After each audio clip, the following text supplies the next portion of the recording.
ಮಿತ್ರರೇ ನಮಸ್ಕಾರ. ಮಿತ್ರರೇ, ಹಲವು ಬಾರಿ ಕೆಲವರು ಕಮೆಂಟ್ ಹಾಕಿ ಪ್ರಶ್ನೆ ಕೇಳ್ತಾ ಇದ್ರು, ಯಾಕೆ ಇತ್ತೀಚೆಗೆ ಭಾರತದ ವಿರುದ್ಧವಾಗಿ ಅಮೆರಿಕ ಮಾತನಾಡೋದಕ್ಕೆ ಶುರು ಮಾಡಿದೆ? ಅಮೆರಿಕ ಅಂತಂದರೆ ಟ್ರಂಪ್ ಪ್ರತಿನಿತ್ಯ ಭಾಷಣ ಮಾಡುವಂಥ ಸಂದರ್ಭದಲ್ಲೂ ಕೂಡ ಅವರು ಭಾರತವನ್ನು ಉಲ್ಲೇಖ ಮಾಡ್ತಾರೆ. ಭಾರತದಲ್ಲಿ ಇನ್ವೆಸ್ಟ್ಮೆಂಟ್ ಮಾಡಬೇಡಿ, ಭಾರತೀಯರನ್ನು ಉದ್ಯೋಗಕ್ಕೆ ತೆಗೆದುಕೊಳ್ಬೇಡಿ, ಭಾರತದಲ್ಲಿ ಕಂಪನಿಯನ್ನು ತೆರಿಬೇಡಿ, ಭಾರತದಲ್ಲಿ ಮ್ಯಾನುಫ್ಯಾಕ್ಚರಿಂಗ್ ಮಾಡಬೇಡಿ. ಹೀಗೆ ಟ್ರಂಪ್ರಿಂದ ಪ್ರತಿನಿತ್ಯ ಧಮಕಿ ಬರೋದಕ್ಕೆ ಶುರುವಾಗಿದೆಯಲ್ಲ. ಈ ಹಿಂದೆ ನಾವು ಹೀಗೆ ಕೇಳ್ತಾ ಇರಲಿಲ್ಲ. ಅದು ಬೈಡನ್ ಕಾಲದಲ್ಲಾಗಲಿ, ಟ್ರಂಪ್ ಅವರ ಮೊದಲ ಅವಧಿಯಲ್ಲಾಗಲಿ, ಹಿಂದೆ ಯಾವತ್ತೂ ಕೂಡ ಭಾರತದ ಬಗ್ಗೆ ಅಮೆರಿಕ ಇಷ್ಟೆಲ್ಲ ತಲೆ ಕೆಡಿಸ್ಕೊಂಡಿದ್ದನ್ನು ನಾವು ನೋಡೇ ಇರಲಿಲ್ಲ. ಈಗ ದಿಢೀರಂತ ಯಾಕೆ ಅಂತ ಅನೇಕರು ಪ್ರಶ್ನೆ ಮಾಡ್ತಾ ಇದ್ರು. ಮಿತ್ರರೇ, ಇದೊಂದು ಆರ್ಟಿಕಲನ್ನು ನೋಡಿದ್ರೆ, ಇದರಲ್ಲಿ ಬರೆದಂತಹ ಕೆಲವೊಂದಷ್ಟು ಅಂಶಗಳನ್ನು ನೀವು ಗಮನಿಸಿದ್ರೆ ನಿಮಗೆ ಇದಕ್ಕೆ ಉತ್ತರ ಸಿಗುತ್ತೆ. ಯಾಕೆ ಅಮೆರಿಕ ಭಾರತದ ಮೇಲೆ ಇಷ್ಟೊಂದು ತಲೆ ಕೆಡಿಸ್ಕೊಳ್ತಾ ಇದೆ, ಭಾರತದಲ್ಲಿ ಇನ್ವೆಸ್ಟ್ಮೆಂಟ್ ಬರಬಾರದು ಅಂತ ಅಮೆರಿಕದ ಟ್ರಂಪ್ ಯಾಕೆ ಹೇಳ್ತಾ ಇದ್ದಾರೆ, ಇದೆಲ್ಲದಕ್ಕೂ ಉತ್ತರ ಸಿಗುತ್ತೆ. ನೀವೇ ನೋಡ್ತಾ ಇದ್ದೀರಿ, ಅಮೆರಿಕದಲ್ಲಿ 3 ಸ್ಮಾರ್ಟ್ಫೋನ್ಗಳು ಸೇಲ್ ಆದರೆ ಅದರಲ್ಲಿ ಒಂದು ಸ್ಮಾರ್ಟ್ಫೋನ್ ಭಾರತದಲ್ಲಿ ತಯಾರಾಗಿದ್ದಾಗಿರುತ್ತೆ. ಇದು ದಿ ಇಂಡಿಯನ್ ಎಕ್ಸ್‌ಪ್ರೆಸ್‌ನಲ್ಲಿ ಬಂದಂತಹ ಆರ್ಟಿಕಲ್. ಕೇವಲ ಇದೊಂದೇ ಪತ್ರಿಕೆ ಅಲ್ಲ, ಅನೇಕ ಪತ್ರಿಕೆಗಳಲ್ಲಿ ಈ ಬಗ್ಗೆ ವರದಿಯನ್ನು ಪ್ರಕಟಿಸಲಾಗಿದೆ. ಅಂದರೆ ಅಮೆರಿಕದ ಸ್ಮಾರ್ಟ್ಫೋನ್ ಜಗತ್ತನ್ನು ಭಾರತ ಆಕ್ರಮಿಸಿಕೊಳ್ತಾ ಇದೆ. ನಾನು ಯಾಕೆ ಇದನ್ನು ಉದಾಹರಣೆ ಕೊಡ್ತಾ ಇದ್ದೀನಿ ಅಂತಂದರೆ, ಅಮೆರಿಕದ ಒಟ್ಟಾರೆ ಮಾರುಕಟ್ಟೆಯಲ್ಲಿ ಭಾರತದ ಶೇರ್ ಇದೆಯಲ್ಲ, ಇದು ಜಾಸ್ತಿ ಆಗ್ತಾ ಇದೆ. ನೀವು ಮಾರ್ಕೆಟ್ ಅಂದ ತಕ್ಷಣ ಷೇರು ಮಾರುಕಟ್ಟೆ ಅಂತ ಅನ್ಕೋಬಿಡಿ. ಮಿತ್ರರೇ, ಈಗ ನಿಮಗೆ ಸುಮಾರು ಕನ್ಫ್ಯೂಷನ್ ಶುರುವಾಗಿರುತ್ತೆ. ಅಮೆರಿಕದಲ್ಲಿ 3 ಸ್ಮಾರ್ಟ್ಫೋನ್ ಸೇಲ್ ಆದರೆ ಅದರಲ್ಲಿ ಒಂದು ಭಾರತದ್ದಿರುತ್ತಾ? ಭಾರತದಲ್ಲಿ ಯಾವುದೂ ಇಲ್ವಲ್ಲ ದೊಡ್ಡ ಬ್ರ್ಯಾಂಡ್ನ ಸ್ಮಾರ್ಟ್ಫೋನ್, ಯಾವುದು ಸೇಲ್ ಆಗ್ತಾ ಇದೆ, ಯಾವುದು ಅಂತಹ ಕಮಾಲ್ ಮಾಡ್ತಾ ಇದೆ, ಏನಿದು ವಿಚಾರ? ಇದೆಲ್ಲದರ ಬಗ್ಗೆ ನಿಮಗೆ ಡೀಟೇಲ್ ಆಗಿ ತಿಳಿಸ್ಕೊಡ್ತೀನಿ. ಹೇಗೆ ಅಮೆರಿಕದ ಮಾರುಕಟ್ಟೆಯಲ್ಲಿ ಭಾರತ ಸೌಂಡ್ ಮಾಡ್ತಾ ಇದೆ, ಚೈನಾಗೆ ಹೇಗೆ ಕಾಂಪೀಟ್ ಮಾಡ್ತಾ ಇದೆ, ಮುಂದಿನ ದಿನಗಳಲ್ಲಿ ಟ್ರಂಪ್ ಏನಾದರೂ ಸುಮ್ಮನೆ ಇದ್ದಿದ್ದೇ ಆಗಿದ್ರೆ, ಅಂದರೆ ಏನು ಎಡವಟ್ಟು ಮಾಡದೇ ಇದ್ದರೆ ಭಾರತ ಯಾವ ಸ್ಥಾನಕ್ಕೆ ಹೋಗ್ಬಿಡುತ್ತೆ, ಇದೆಲ್ಲದನ್ನು ಈ ವಿಡಿಯೋದಲ್ಲಿ ನಿಮಗೆ ಡೀಟೇಲ್ ಆಗಿ ತಿಳಿಸ್ಕೊಡ್ತೀನಿ. ನೀವು ಈ ವಿಡಿಯೋನ ಕೊನೆವರೆಗೂ ಮಿಸ್ ಮಾಡದೆ ನೋಡಿ. ಸದ್ಯ ಮಿತ್ರರೇ, ಅಮೆರಿಕದಲ್ಲಿ 3 ಸ್ಮಾರ್ಟ್ಫೋನ್ಗಳು ಸೇಲ್ ಆದವು ಅಂತಾದರೆ ಅದರಲ್ಲಿ ಒಂದು ಭಾರತದಲ್ಲಿ ತಯಾರಾದಂತಹ ಸ್ಮಾರ್ಟ್ಫೋನ್ ಆಗಿರುತ್ತೆ. ಇದಕ್ಕೇನು ಕಾರಣ ಅಂತಂದರೆ, ನಿಮಗೆಲ್ಲ ಗೊತ್ತಿರುವ ಹಾಗೆ ಭಾರತದಲ್ಲಿ ಸ್ಯಾಮ್ಸಂಗ್ನ ಸ್ಮಾರ್ಟ್ಫೋನ್ ಮ್ಯಾನುಫ್ಯಾಕ್ಚರಿಂಗ್ ಆಗುತ್ತೆ. ಇದಿಷ್ಟೇ ಅಲ್ಲ, ಆ್ಯಪಲ್ ಐಫೋನ್ಗಳು ಕೂಡ ಈಗ ಭಾರತದಲ್ಲೇ ತಯಾರಾಗ್ತವೆ. ಈ ಎಲ್ಲ ಸ್ಮಾರ್ಟ್ಫೋನ್ಗಳು ಕೂಡ ಅಮೆರಿಕಾಗೆ ದೊಡ್ಡ ಪ್ರಮಾಣದಲ್ಲಿ ಎಕ್ಸ್ಪೋರ್ಟ್ ಆಗ್ತವೆ. ಈ ಕಾರಣದಿಂದಾಗಿಯೇ ಅಮೆರಿಕದ ಒಟ್ಟಾರೆ ಮೊಬೈಲ್ ಮಾರುಕಟ್ಟೆಯಲ್ಲಿ ಭಾರತದ ಷೇರು 36%ಗೆ ಏರಿಕೆಯಾಗಿದೆ. ಅಂದರೆ 100 ಮೊಬೈಲ್ ಅಮೆರಿಕದಲ್ಲಿ ಸೇಲ್ ಆಯಿತು ಅಂತಂದರೆ ಅದರಲ್ಲಿ 36 ಮೊಬೈಲ್ಗಳು ಭಾರತದಲ್ಲಿ ತಯಾರಾದಂತಹ ಮೊಬೈಲ್ಗಳಾಗಿರ್ತವೆ. ಈ ಹಿಂದೆ ಮಿತ್ರರೇ, ಅಮೆರಿಕದಲ್ಲಿ 100 ಮೊಬೈಲ್ ಸೇಲ್ ಆಯಿತು ಅಂತಂದರೆ ಅದರಲ್ಲಿ 82 ಮೊಬೈಲ್ಗಳು ಚೈನಾದಲ್ಲಿ ತಯಾರಾಗಿ ಅಮೆರಿಕಾಗೆ ಎಕ್ಸ್ಪೋರ್ಟ್ ಆಗಿದ್ದಂತಹ ಮೊಬೈಲ್ಗಳಾಗಿರ್ತಾ ಇದ್ವು. ಈಗ ಅದು ಕಂಪ್ಲೀಟ್ ಚೇಂಜ್ ಆಗಿದೆ. ಚೈನಾದ ಶೇರು ದಿನೇ ದಿನೇ ಕುಸಿತಾ ಇದೆ. ಈಗ ಅಮೆರಿಕದಲ್ಲಿ 100 ಮೊಬೈಲ್ ಸೇಲ್ ಆದರೆ ಅದರಲ್ಲಿ ಕೇವಲ 49 ಮೊಬೈಲ್ಗಳು ಮಾತ್ರ ಚೈನಾದಲ್ಲಿ ತಯಾರಾಗಿರ್ತವೆ. ಅಂದರೆ ಅವರು 50%ಗಿಂತ ಕಡಿಮೆಗೆ ಇಳಿದಿದ್ದಾರೆ. ಭಾರತದ ಪರ್ಸೆಂಟೇಜ್ ಜಾಸ್ತಿ ಆಗ್ತಾ ಇದೆ. ಇದೇ ರೀತಿಯಾಗಿ ಮುಂದುವರೆದಿದ್ದೆ ಆದರೆ ಮುಂದಿನ 3-4 ವರ್ಷದಲ್ಲಿ ಭಾರತ ಚೈನಾವನ್ನು ಬೀಟ್ ಮಾಡುತ್ತೆ. ಅಂದರೆ ಇದನ್ನೇನು ಕಪೋಲ ಕಲ್ಪಿತ ಕಟ್ಟುಕತೆಯನ್ನು ನಾನು ಹೇಳ್ತಾ ಇಲ್ಲ. ಅಮೆರಿಕದ ಮೊಬೈಲ್ ಮಾರುಕಟ್ಟೆಯ ಗ್ರಾಫ್ ಅನ್ನು ನೀವು ನೋಡಿದ್ರೆ ಅದರಲ್ಲಿ ಭಾರತದ ಶೇರು ಏರ್ತಾ ಇರುವಂತದ್ದು ನಿಮಗೆ ಬಹಳ ಸ್ಪಷ್ಟವಾಗಿ ಕಾಣಿಸ್ತಾ ಇದೆ. ಇದು ಏನನ್ನ ಸೂಚಿಸ್ತಾ ಇದೆ ಅಂತಂದ್ರೆ, ಭಾರತದ ಮೇಕ್ ಇನ್ ಇಂಡಿಯಾ ಕಾನ್ಸೆಪ್ಟ್ ಏನಿತ್ತು ಇದು ವರ್ಕೌಟ್ ಆಗ್ತಾ ಇದೆ. ಇದನ್ನು ವಿವರಿಸಿದಂತಹ ಸಂದರ್ಭದಲ್ಲಿ ಕೆಲವರಿಗೆ ಇನ್ನೊಂದು ಪ್ರಶ್ನೆ ಕೂಡ ಬರಬಹುದು, ಅಯ್ಯೋ ಸ್ವಾಮಿ, ಭಾರತದಲ್ಲಿ ಒಂದೇ ಒಂದು ಸ್ಮಾರ್ಟ್ಫೋನ್ ಕಂಪನಿಯೂ ಕೂಡ ಗ್ಲೋಬಲ್ ಲೆವೆಲ್ನ ಬ್ರ್ಯಾಂಡ್ನದ್ದಿಲ್ವಲ್ಲ? ಈಗ ಆ್ಯಪಲ್, ಸ್ಯಾಮ್ಸಂಗ್ನಂತಹ ಕಂಪನಿಗಳನ್ನು ಬಿಟ್ಟುಬಿಡಿ, ಚೀನಾದ OnePlus, ವಿವೋಗೆ ಕಾಂಪೀಟ್ ಮಾಡುವಂತಹ ಕಂಪನಿಗಳೂ ಕೂಡ ಭಾರತದಲ್ಲಿ ಇಲ್ವಲ್ಲ? ನಾವು ಯಾವಾಗ ಅಂತಹ ಬ್ರ್ಯಾಂಡನ್ನು ಹೊಂದಿ ವಿಶ್ವಮಟ್ಟದಲ್ಲಿ ಹೆಸರು ಮಾಡುವಂಥದ್ದು? ಈ ಪ್ರಶ್ನೆಯನ್ನು ಕೇಳಿದ್ರೆ ಮಿತ್ರರೇ, ಇದಕ್ಕೆ ಸ್ವಲ್ಪ ಕಾಲಾವಕಾಶ ಬೇಕಾಗುತ್ತೆ. ಸದ್ಯದ ಭಾರತದ ಬೆಳವಣಿಗೆಯನ್ನು ನೋಡಿದ್ರೆ ಇನ್ನೊಂದು 3-4 ವರ್ಷದಲ್ಲಿ ಅಂತಹ ಒಂದು ಗ್ಲೋಬಲ್ ಬ್ರ್ಯಾಂಡನ್ನು ನೀವು ನೋಡೋದಕ್ಕೆ ಸಿಗುತ್ತೆ. ಖಂಡಿತವಾಗ್ಲೂ ಅದರಲ್ಲಿ ಇನ್ವೆಸ್ಟ್ ಮಾಡುವಂಥ ಒಂದು ಕಂಪನಿ ಬಂದೇ ಬರುತ್ತೆ.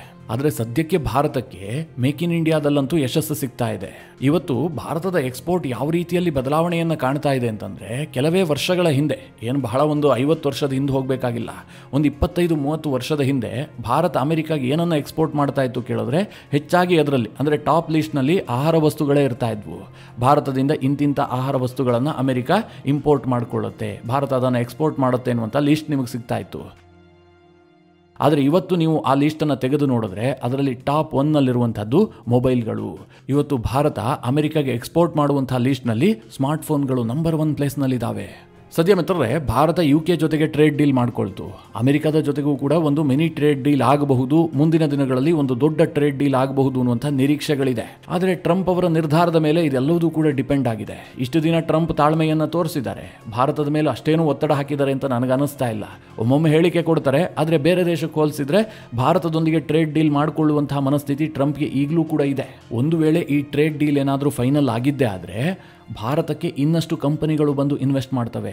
ಅಂದರೆ ಭಾರತದಲ್ಲಿ ಮ್ಯಾನುಫ್ಯಾಕ್ಚರ್ ಆಗಿ ಬೇರೆ ಬೇರೆ ದೇಶಗಳಿಗೆ ಎಕ್ಸ್ಪೋರ್ಟ್ ಆಗುವಂತಹ ಸಂಖ್ಯೆ ಜಾಸ್ತಿ ಆಗುತ್ತೆ. ಅದು ಗಲ್ಫ್ ರಾಷ್ಟ್ರಗಳಿಗಿರಬಹುದು, ಆಫ್ರಿಕಾದ ರಾಷ್ಟ್ರಗಳಿಗಿರಬಹುದು, ಅಥವಾ ಅಮೆರಿಕಾಗೆ ಇರಬಹುದು.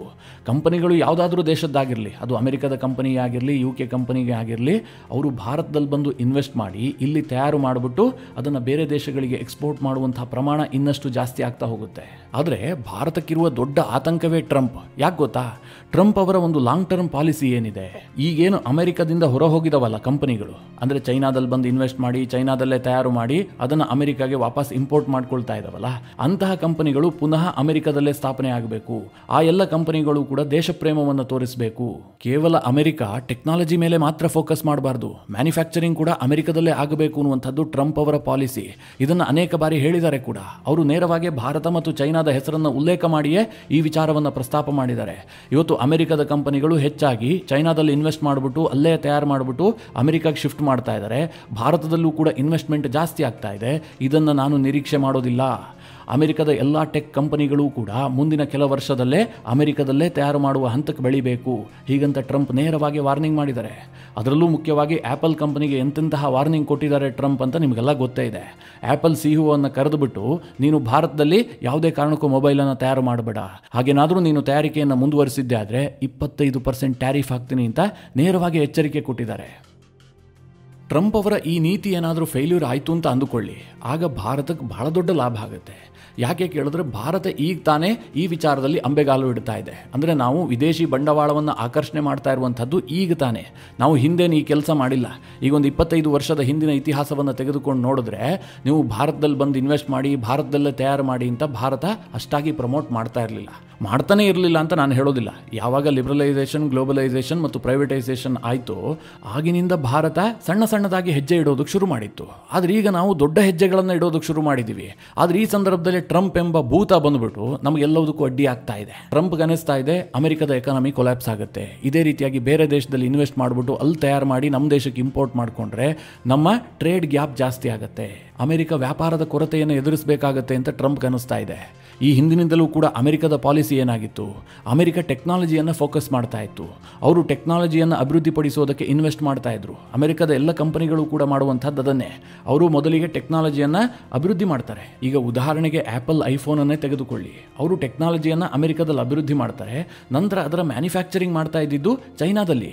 ಯಾಕೆ ಕೇಳಿದ್ರೆ ಚೈನಾದಲ್ಲಿ ಅಮೆರಿಕಾಗಿಂತ ಸಿಕ್ಕಾಪಟ್ಟೆ ಕಡಿಮೆ ಸಂಬಳಕ್ಕೆ ಲೇಬರ್ ಸಿಗ್ತಾರೆ. ಈ ಕಾರಣದಿಂದಾಗಿ ಅದರ ಮ್ಯಾನುಫ್ಯಾಕ್ಚರಿಂಗ್ ಕಾಸ್ಟ್ ತೀರಾ ಕಡಿಮೆ ಆಗುತ್ತೆ.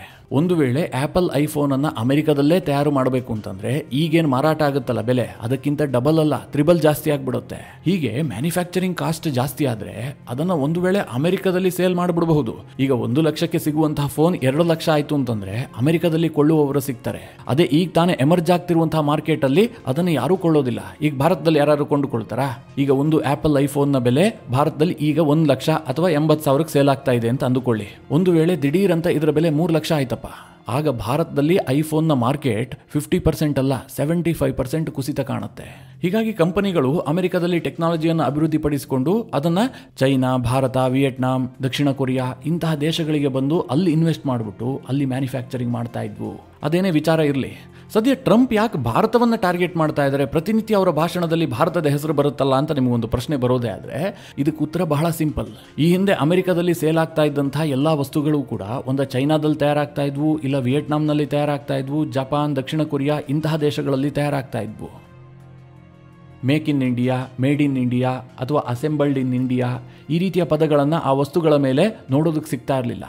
ಅವ್ರಿಗೇನೇ ಇದ್ರು ಚೈನಾ, ವಿಯೆಟ್ನಾಂ ಈ ಹೆಸರುಗಳೇ ಕಾಣ್ತಾ ಇದ್ವು. ಈಗ ಭಾರತದ ಹೆಸರನ್ನು ಅವರು ನೋಡ್ತಾ ಇದ್ದಾರೆ. ಅಂದರೆ ಈ ಹಿಂದೆ ಅಮೆರಿಕದಲ್ಲೇ ತಯಾರಾಗಬೇಕು ಅನ್ನುವಂಥ ಧೋರಣೆಯವರು ಕೇವಲ ಚೈನಾದ ಹೆಸರು ಹೇಳ್ತಾ ಇದ್ರು, ವಿಯೆಟ್ನಾಂನ ಹೆಸರು ಹೇಳ್ತಾ ಇದ್ರು, ಅವರ ವಿರುದ್ಧವಾಗಿ ಭಾಷಣ ಮಾಡ್ತಾ ಇದ್ರು. ಈಗ ಭಾರತವೂ ಕೂಡ ಅಲ್ಲಿ ಕಾಂಪೀಟ್ ಮಾಡ್ತಾ ಇರುವ ಕಾರಣದಿಂದಾಗಿ ಭಾರತದ ಹೆಸರು ಕೂಡ ಅದರಲ್ಲಿ ಆ್ಯಡ್ ಆಗ್ತಾ ಇದೆ.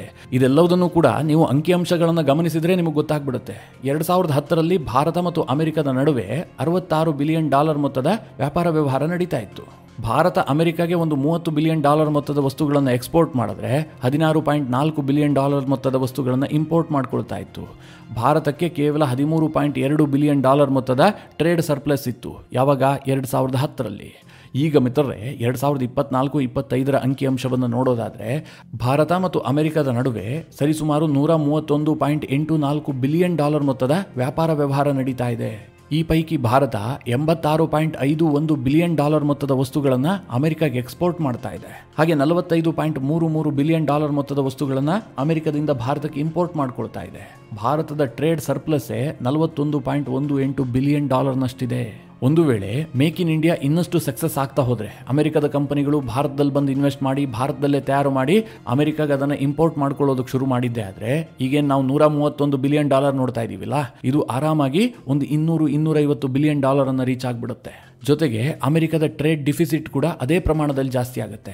ಇದನ್ನ ಸೂಕ್ಷ್ಮವಾಗಿ ಗಮನಿಸಿರುವಂತಹ ಅಮೆರಿಕ ಸರ್ಕಾರ ಪದೇ ಪದೇ ಭಾರತದ ಹೆಸರು ಹೇಳ್ತಾ ಇದೆ. ಭಾರತದಲ್ಲಿ ಇನ್ವೆಸ್ಟ್ ಮಾಡಬೇಡಿ, ಭಾರತದವ್ರನ್ನ ಕೆಲಸಕ್ಕೆ ತೆಗೆದುಕೊಳ್ಬೇಡಿ, ಭಾರತದಲ್ಲಿ ಮ್ಯಾನುಫ್ಯಾಕ್ಚರ್ ಮಾಡಿ ನೀವು ಆಮದು ಮಾಡ್ಕೊಳ್ಬೇಡಿ. ಈ ರೀತಿಯ ಧಮಕಿಗಳು ಬರೋದಕ್ಕೆ ಕಾರಣವೇ ಇದು.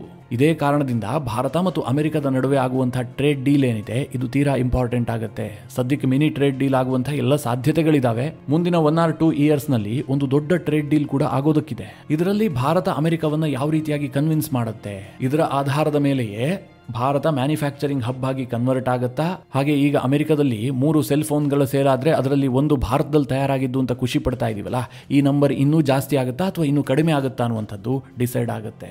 ಮಿತ್ರರೇ, ಈ ಎಲ್ಲ ವಿಚಾರಗಳ ಕುರಿತಾಗಿ ನಿಮ್ಮ ಅನಿಸಿಕೆ ಅಭಿಪ್ರಾಯಗಳೇನು ಕಮೆಂಟ್ ಮಾಡುವ ಮೂಲಕ ನಮಗೆ ತಿಳಿಸಿ. ಹಾಗೆ ನಿಮಗೆ ಈ ವಿಡಿಯೋ ಇಷ್ಟವಾದರೆ ಲೈಕ್ ಮಾಡಿ. ಜೊತೆಗೆ ನೀವಿನ್ನೂ ನಿಮ್ಮ ನೆಚ್ಚಿನ ಸಂಸ್ಕಾರ ಸೌರಭ ಯೂಟ್ಯೂಬ್ ಚಾನಲ್ನ ಸಬ್ಸ್ಕ್ರೈಬ್ ಮಾಡಿಲ್ಲ ಅಂತಾದರೆ ಈ ಕೂಡಲೇ ಸಬ್ಸ್ಕ್ರೈಬ್ ಮಾಡಿ. ಮುಂದಿನ ಎಲ್ಲ ಅಪ್ಡೇಟ್ಗಳ ನೋಟಿಫಿಕೇಷನ್ಗಾಗಿ ಬೆಲ್ ಐಕಾನ್ ಒತ್ತಿ.